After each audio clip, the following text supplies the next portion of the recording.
Hello नमस्ते सर्वांना। आज आपण सिमला मिरचीपासून खूप छान अशी रेसिपी पाहणार आहोत आणि मी तुम्हाला 100% गॅरंटी देते की ही रेसिपी तुम्हाला नक्की म्हणजे नक्की आवडणारच। बघता क्षणी तुम्ही बनवायला सुद्धा घ्याल। तर इथे मी 3 सिमला मिरची घेतलेल्या आहेत। सगळ्यात अगोदर त्याच्या देठाकडचा जो भाग असतो तो कट करून घ्यायचा आहे आणि आतमधले त्याच्या बिया असतात त्या बिया काढायच्या आहेत। आणि मला आणखीन एक तुम्हाला विचारायचं आहे, सिमला मिरचीपासून कोणताही पदार्थ बनवताना यामधल्या तुम्ही बिया काढता की तशाच वापरता हे मला कमेंटद्वारे नक्की कळवा। तर तिन्ही सिमला मिरचीमधल्या मी बिया काढून घेतलेल्या आहेत आणि आता सिमला मिरची मी खिसणीने खिसून घेते आणि या खिसणीने बघा खिस एकदम बारीक पडतोय। आपल्याला कसं या रेसिपीसाठी जरा मोठा मोठा सिमला मिरचीचा खिस पाहिजे, त्यामुळे दुसरी खिसणी घेऊन मी असा जाडसर खिस बनवून घेते किंवा बारीक बारीक तुकडे जरी केले सिमला मिरचीचे तरीही चालतील। तर सगळी सिमला मिरची अशी मी मोठी मोठी जाडसर अशी खिसून घेतली।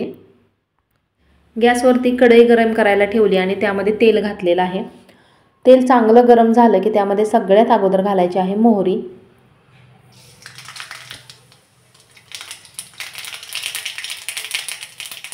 मोहरी छान अशी तडतडली की लगेच जिरे घालायचे।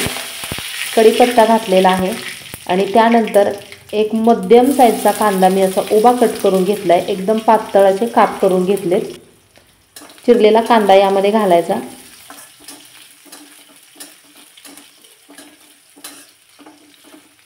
गॅसची फ्लेम जराशी कमी ठेवायची आणि कांदा भाजून होतोय तोपर्यंत एक वाटण बनवायचं आहे। त्यासाठी इथे मी हिरव्या मिरच्या घेतलेत, आलं घेतलेलं आहे आणि लसूण हे तिन्ही एकत्र बारीक करून घ्यायचे।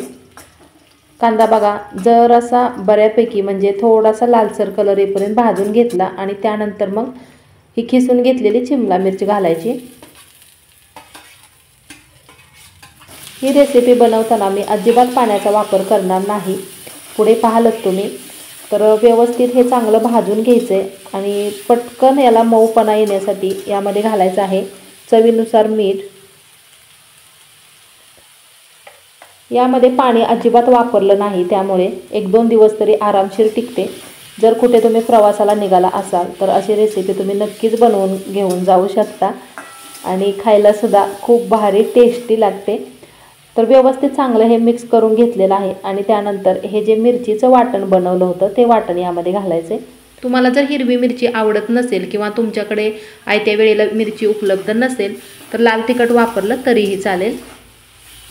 आता यामध्ये हिरवी मिरची, आलं आणि लसूण हे सगळं कच्चंच बारीक केलं होतं, त्यामुळे याचा कच्चा स्मेल जाईपर्यंत चांगलं हे परतून घ्यायचे आणि आवश्यकता भासली तर इथे तुम्ही थोडंसं तेल वरून घालू शकता।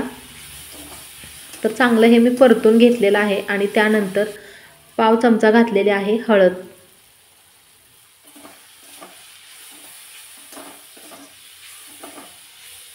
गॅसची फ्लेम कमी ठेवून अगदी 1-2 मिनिट यावरती झाकण ठेवायचे। अगोदरच मीठ घातलं होतं त्यामुळे मिरचीला बघा सॉफ्टपणा किती आलाय, त्यामुळे पाण्याची अजिबात आवश्यकता नाही भासली। तर यामध्ये मी साधारण अर्धी वाटी बेसन पीठ घालते आणि बेसन पीठ घालताना एकदम घालू नका, थोडं थोडंसं आत्ता जसं मी व्हिडिओमध्ये दाखवलेलं आहे की हाताने थोडं थोडंसं पीठ घालायचं आहे, नाहीतर अगोदरच घातलं तर एकदम त्याचा असं घट्टसर गोळा होईल।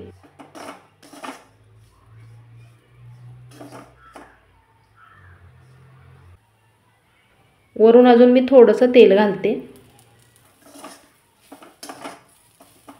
आता नुसत्या वाफेवरती हे बेसन पीठ सुद्धा आपल्याला शिजवून घ्यायचंय चांगलं। गॅसची फ्लेम कमीच आहे आणि पुन्हा यावरती 1-2 मिनिटाकरता मी झाकण ठेवलं। बऱ्याचदा घरामध्ये भाजीला पण काही नसतं, एखादी सिमला मिरची उरलेली असते, त्यावेळेला अशी मस्त अशी झणझणीत तुम्ही पिठल्याची रेसिपी नक्कीच बनवू शकता। वरून घातली कच्ची कोथिंबीर आणि गॅस आता मी बंद केलेला आहे आणि यावरती झाकण ठेवायचे।